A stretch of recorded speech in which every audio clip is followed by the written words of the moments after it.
अस्सलामु अलैकुम वरहमतुल्लाहि वबरकातुहू। मसाइल वित्र की नमाज वाजिब है। वित्र की नमाज़ पढ़ना हर आक़िल बालिग़ मुसलमान पर ज़रूरी है, यानी इसका अदा करना अमलन फ़र्ज़ है और इअ्तिक़ादन वाजिब है, और अगर वो छूट जाए तो उसकी क़ज़ा लाजिम है। वित्र की नमाज का वक्त वही है जो इशा की नमाज का है, यानी शफ़क़ के ग़ुरूब से लेकर सुबह सादिक तक। लेकिन वित्र को इशा की नमाज के बाद ही पढ़ा जाएगा ताकि तरतीब पर ख़िलाफ़ वर्जी ना हो। इलाया के ऐसी सूरत पेश आ जाए जिसमें तरतीब साक़ित हो जाती है। नमाज वित्र पढ़ने का तरीक़ा। वित्र की नमाज़ पढ़ने का तरीक़ा ये है कि एक सलाम से 3 रकातें पढ़ी जाए। हर रकात में फ़ातिहा के साथ सूरत मिलाई जाए। दूसरी रकात पर हस्ब दस्तूर कायदा किया जाए और तीसरी रकात में सूरत मिलाने के बाद रफ़ा यदैन के साथ तकबीर कही जाए। फिर हाथ बांधकर दुआए क़ुनूत पढ़ें, उसके बाद रुकू में जाए। बिला उज़्र नमाज वित्र बैठकर पढ़ना दुरुस्त नहीं है। वित्र की नमाज बिला उज़्र बैठकर या चलती हुई सवारी मसलन ऊँट घोड़ा वगैरह पर पढ़नी दुरुस्त नहीं है। वित्र में कौन सी सूरतें पढ़ना मसनून है? वित्र की पहली रकात में सब्बिहिस्म रब्बिकल आला, दूसरी रकात में कुल या अय्युहल काफिरून और तीसरी रकात में कुल हुवल्लाहु अहद पढ़ना मसनून है। लेकिन इसका इतना ज़्यादा इल्तज़ाम न किया जाए कि लोग इन्हीं सूरतों को पढ़ना वाजिब करार देने लगे। जिस शख्स को दुआए क़ुनूत याद ना हो वो क्या करे? जिस शख्स को दुआए क़ुनूत याद ना हो उसे याद करने की कोशिश करनी चाहिए, और जब तक याद ना हो उस वक़्त तक ये दुआ पढ़ना चाहिए। रब्बना आतिना फ़िद दुनिया हसनतम व फ़िल आखिरति हसनतम व क़िना अज़ाबन नार। ए हमारे रब, हमें दुनिया और आखिरत की भलाइयों से सरफराज फरमाइए और हमें जहन्नम के अज़ाब से महफूज फरमा दीजिए। 3 मरतबा पढ़ ले, और ये भी ना पढ़ सके तो कम अज़ कम अल्लाहुम्मा ग़फ़िरली या रब 3 मरतबा कह ले। रमज़ान में वित्र बाजमात पढ़ना मसनून है। रमज़ानुल मुबारक में तरावीह के बाद वित्र की नमाज बाजमात पढ़नी मसनून है।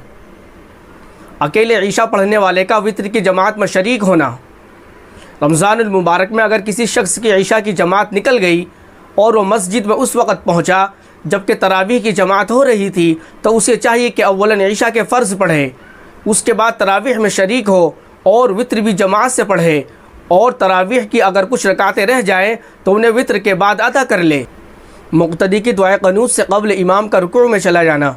अगर वित्र में मुक़्तदी ने दुआए क़ुनूत शुरू भी ना की थी कि इमाम ने रुकू की तकबीर कह दी, तो अगर कोई भी मुख्तसर दुआ पढ़कर रुकू मिलने की उम्मीद हो तो मुक़्तदी वो दुआ पढ़कर रुकू में शामिल हो, और अगर इमाम के साथ रुकू फ़ौत होने का अंदेशा हो तो दुआए क़ुनूत तर्क कर दे, दुआए क़ुनूत को छोड़ दे। इस हालत में दुआए क़ुनूत पूरी होने से क़ब्ल इमाम ने रुकू कर दिया, अभी मुक़्तदी दुआए क़ुनूत पूरी नहीं कर पाया था कि इमाम रुकू में चला गया, तो मुक़्तदी को चाहिए कि अपनी दुआए क़ुनूत छोड़कर इमाम के साथ रुकू में चला जाए। वो भी वित्र की आखिरी रकात में शिरकत करने वाला नमाज कैसे पूरी करे?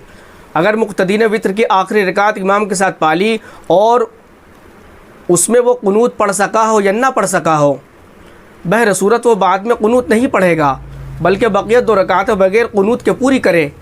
वित्र में कायदा औला भूल कर खड़ा हो गया। अगर कोई शख्स वित्र पढ़ते हुए कायदा औला के बजाय तीसरी रकात के लिए खड़ा हो गया तो उसे चाहिए कि कायदे की तरफ ना लौटे, बल्कि नमाज पूरी करके सजदा सहू करे। लेकिन अगर लौट गया और कायदा करके फिर खड़ा होकर नमाज पूरी की तो भी सजदा सहू के साथ नमाज दुरुस्त हो जाएगी। मसबूक इमाम के साथ दुआए क़ुनूत पढ़ेगा।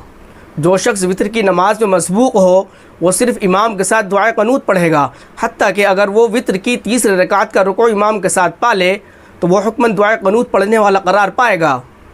बाद में उसे किसी रकात में क़ुनूत पढ़ने की ज़रूरत नहीं है। वित्र के बाद नवाफिल खड़े होकर पढ़े या बैठ कर।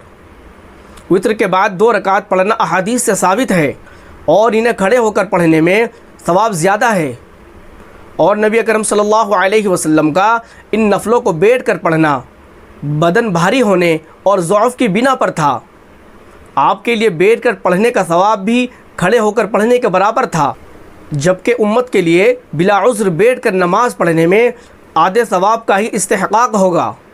क़ुनूत नाज़िला अगर किसी जगह के मुसलमान दुश्मनों की तरफ से सख्त फितना और मुसीबत में मुब्तला हो जाए तो हुक्म यह है कि इमाम फजर की नमाज में रुकू के बाद क़ौमा में क़ुनूत नाज़िला पढ़े, जिसमें मुसलमानों के लिए फितना से हिफाजत और दुश्मनान इस्लाम के लिए तबाही और उनके शुरू से बचाव की दुआएं की जाए।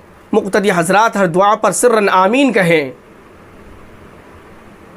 अल्लाह रब्बुल इज़्ज़त हम सबको इन बातों पर अमल करने की तौफ़ीक़ अता फ़रमाए।